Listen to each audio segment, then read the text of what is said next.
Che ne dici di realizzare oggi dei pantaloni lunghezza capri e modello palazzo?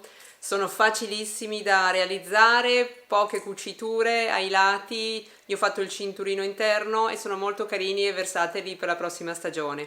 Allora, andiamo a vedere subito come si realizzano, lasciami un commento per farmi sapere se ti piacciono, sotto nella info box ti lascio le informazioni per quanto riguarda il cartamodello. Come tessuto ho utilizzato una viscosa, c'è in tantissime tonalità. Ricordati di iscriverti al mio canale, visita il mio sito www.ladolcearia.com e noi ci vediamo al prossimo video. Ciao! Stampa il cartamodello in formato A4 e unisci i vari fogli in sequenza. Fai attenzione a far combaciare bene le linee e prendi nota dei punti segnati sul cartamodello. Io ho scelto una viscosa con una bellissima fantasia.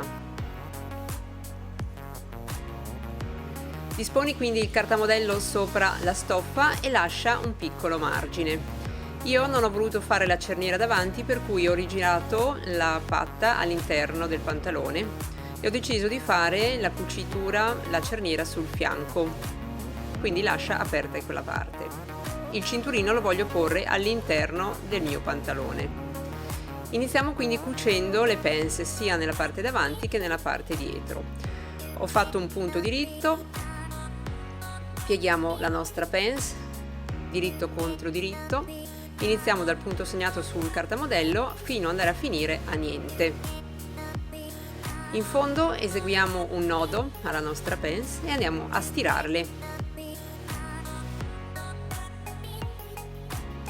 Ecco qua cucite le pence, adesso disponiamo la gamba davanti sulla gamba dietro, diritto contro diritto, e facciamo una cucitura con un punto diritto lungo la gamba esterna, lasciando nella parte sinistra l'apertura per la cerniera. Ecco qua già cucita la gamba destra, la cucitura esterna. Cucite quindi entrambe le gambe, vado a cucire la cucitura interna del pantalone, sempre diritto contro diritto. Qui è già stata fatta, molto semplice. Eseguite tutte e due le cuciture, vado a disporre una gamba dentro l'altra mettendo la parte diritta della stoffa contro diritto. Ecco qui inserite una dentro l'altra, diritto contro diritto, vado a fare una cucitura lungo tutto il cavallo, metto degli spilli e faccio una cucitura con un punto diritto. Io ho utilizzato la taglia e cuci, ma si può tranquillamente utilizzare la macchina da cucire. Con la taglia e cuci è tutto molto più veloce. Vado quindi ad applicare la friserina sul mio cinturino. Appoggio la friserina e la stiro. Ho tagliato 2 cm del pantalone perché era troppo alto alla vita. Quindi prima prova il pantalone e dopo vai ad agganciare a cucire la cintura. Io ho messo appunto il cinturino interno, quindi lo disponi diritto contro diritto e fai una cucitura tutto intorno. Prima di procedere al cinturino andiamo a cucire la cerniera, la disponi quindi su ogni lato, metti degli spilli, utilizza il piedino specifico, i dentini vanno verso l'interno del pantalone, quindi verso la stoffa. Quando passi con l'ago apri i dentini della cerniera invisibile, in questo modo risulterà proprio invisibile. L'ago quindi passerà sotto i dentini. Procediamo anche con il lato sinistro, quindi apro i dentini e passo con l'ago. Il piedino è specifico per la cerniera invisibile.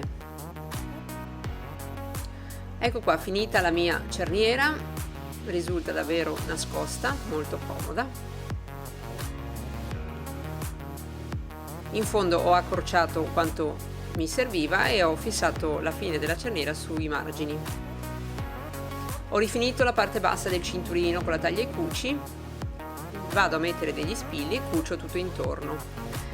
Ai margini dove c'è la cerniera bisogna procedere così: appoggiamo il nostro cinturino, lo pieghiamo verso l'interno, così lo solleviamo, pieghiamo la cerniera, il nastro della cerniera sopra il cinturino, mettiamo uno spillo e andiamo quindi adesso a cucire intorno il nostro cinturino fino in fondo. Ci regoliamo con il nostro piedino per mantenere la distanza uguale tutto intorno al cinturino come cucitura. Procediamo ai margini del cinturino allo stesso modo, quindi ripieghiamo il margine all'interno e ripieghiamo il nastro della cerniera. Dopo disponiamo i margini del cinturino verso l'alto, quindi sul cinturino, e facciamo una seconda ribattitura a filo della prima.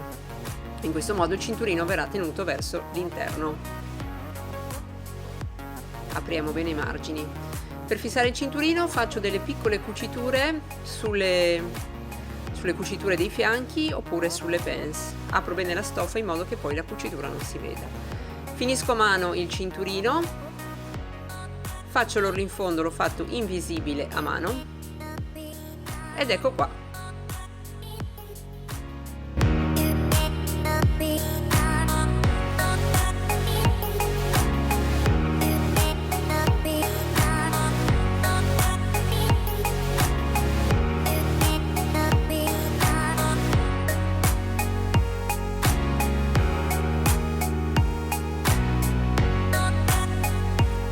Più semplice di così cosa c'è? Davvero pratico, ideale per l'estate, spero che ti sia piaciuto, lasciami un commento, fammi sapere cosa ne pensi, visita il mio sito e ricordati di iscriverti al mio canale. Ciao!